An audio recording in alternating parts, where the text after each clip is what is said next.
What is up, everybody? I'm here with Plato. Welcome to the show. We're going to be talking about Taika Waititi today because I've got a story from Variety, and this is going to be a really interesting read. Taika Waititi had no interest in directing a Marvel movie, but he took the Thor Ragnarok film because he was poor, and it was a great opportunity to feed his kids.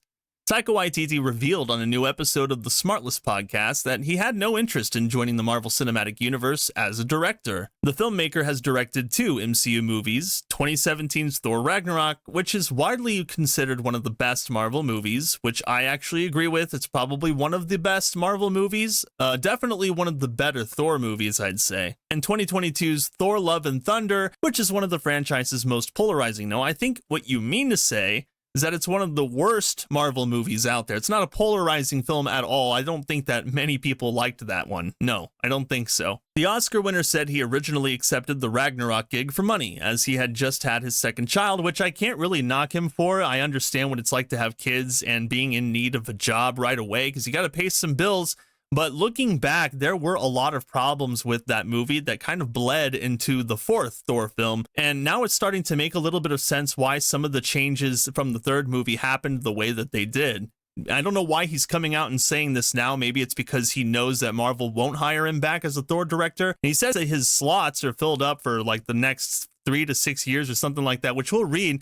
But it's very interesting that he's coming out now and just admitting the truth about this on podcasts and such. Quote, "You know what? I had no interest in doing one of those films," Waititi said. "It wasn't on my plan for my career as an auteur, but I was poor and I just had a second child and I thought, you know what? This would be a great opportunity to feed these children." I mean, I understand, but again, this is pointing out a lot of issues now. Things are starting to make much more sense. And Thor, let's face it, it was probably the least popular franchise. He's actually right about that. After Thor: The Dark World, I'd say that Thor enthusiasm kind of died out because people were expecting Thor to be much better than it was the second movie, because the first one was pretty awesome. The second one was just like, eh. So the credit that I can give Thor Ragnarok is that it did breathe life into the franchise, although it did change Thor's personality drastically. He said, "I never read Thor comics as a kid." Yep, that totally makes sense. That was the comic I'd pick up and be like, ugh. And then I did some research on it and I read one Thor comic or 18 pages or however long they are. I mean, does this guy even read comic books? He said, "I was still baffled by this character." He's just baffled. I don't know why he'd be baffled. I think it's pretty straightforward. You know, Thor's a Norse god. He's a superhero. He's part of the Avengers. He fights villains. How hard is that to adapt to film? No, it's not really hard, because he barely knew anything about Thor when he directed the movie.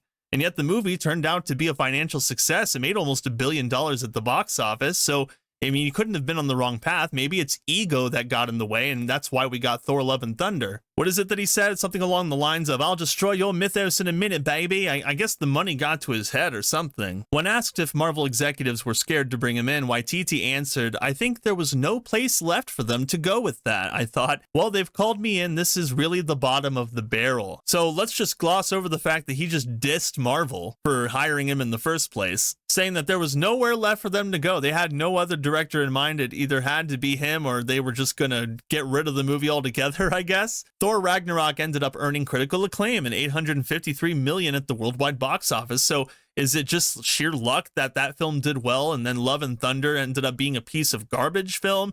And then all of his other movies weren't very good either. I mean, he had one really good movie before Thor Ragnarok, I believe, and it was a super low budget film. Love and Thunder topped out at a still strong $760 million worldwide. And I think that's because people were really expecting Thor Love and Thunder to be a lot like Thor Ragnarok. But what they didn't expect is that it would double down on the humor, double down on the cringe, like 20, 30, 40 times that of the first film. Waititi recently told Business Insider that he will most likely not return to direct another Thor movie because his slate is booked for the next 6 or so years. Quote, "I know that I won't be involved," he said about Thor 5 directing duties. "I'm going to concentrate on these other films that I've signed on for, but I love Marvel. I love working with them and I love Chris." You know, it's so funny that he says that about Chris, because I remember Chris Hemsworth saying in an interview that he kind of wants to work for real serious directors, and he's kind of tired of working with wacky directors. So it's really funny that Taika Waititi says that he loves Chris, because it just doesn't seem like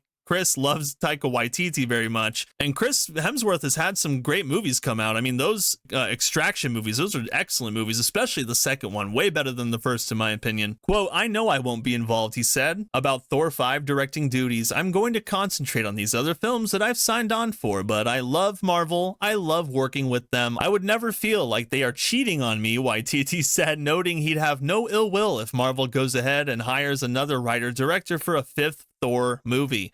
We're in an open relationship, and it's like if they want to see other people, I'm happy for that. I'd still get back into bed with them one day. Yeah, I don't know if that's ever going to happen. Hemsworth told Entertainment Weekly over the summer that nothing is official regarding his Marvel return. He wants a potential Thor 5 to be unpredictable, but he also doesn't want to risk playing Thor for so long that Marvel fans start rolling their eyes, and that makes complete sense too. I mean, they definitely need Thor to go out strong. Thor Love and Thunder being his last Thor film would be absolutely terrible, and I think in a way it just damages his legacy as the character. I've got to be careful how I word that because I have no idea what's happening in the next phase, Hemsworth said. There's always conversations. Before anything is official, people are throwing around ideas, but officially I don't know. Thor Love and Thunder turned off some Marvel fans with its goofy humor. Hemsworth told GQ that the crew had too much fun making the movie and it just became too silly. Okay, that's Hemsworth saying that himself. Okay, he's not even proud of that movie, and I would not be either. In the Thor Love and Thunder, the official movie special book, Waititi teased what he would do with a potential Thor movie. What is left to do to him? Now, I don't think that you can do anything more, Taika. I think that you've done enough, if you ask me. It's got to be something that feels like it's carrying on with the evolution of the character, but still in a very fun way, and still giving him things to come up against that feel like they're building on the obstacles that he has to overcome, Waititi said. I don't think we can have a villain that's weaker than Hela. I feel like we need to step up from there and add a villain that's somehow more formidable. So why didn't you do that with Thor Love and Thunder? Why did you have Christian Bale play one of the stupidest villains ever?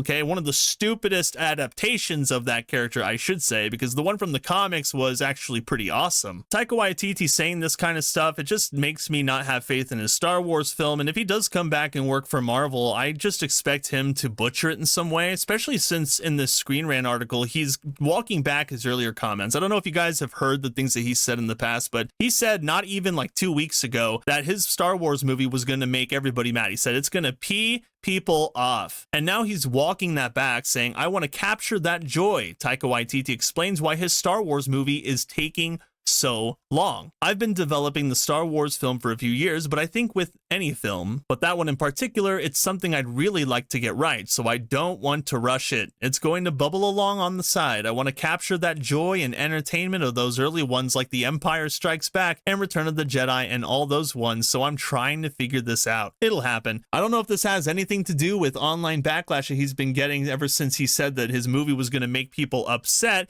And we all know what that means when it says that he's going to make people upset. That means he's going to upset the fans. At least that's what I got from what he was saying. Although some people will likely defend him, saying, no, what he's really saying is he's going to make the left mad. He's going to make the naysayers mad. He's going to make the non-Thor fans mad who just want a bunch of woke stuff in their movies. No, Taika Waititi has said straight up before that he will happily ruin the mythos just to shove it in the face of the people that disagree with his takes. So why am I supposed to have faith in this guy now? All of a sudden he wants to take Star Wars seriously? I think not. But that's just my opinion. I hope you guys enjoyed this video. If you haven't had a chance to share it with your friends and hit that like button, that would be awesome. And hey, if you're feeling ultra spicy, consider subscribing to my channel so that you're always up to date on what kind of thing I've got going on. I look forward to seeing you guys in the next one. Later. Meow, meow.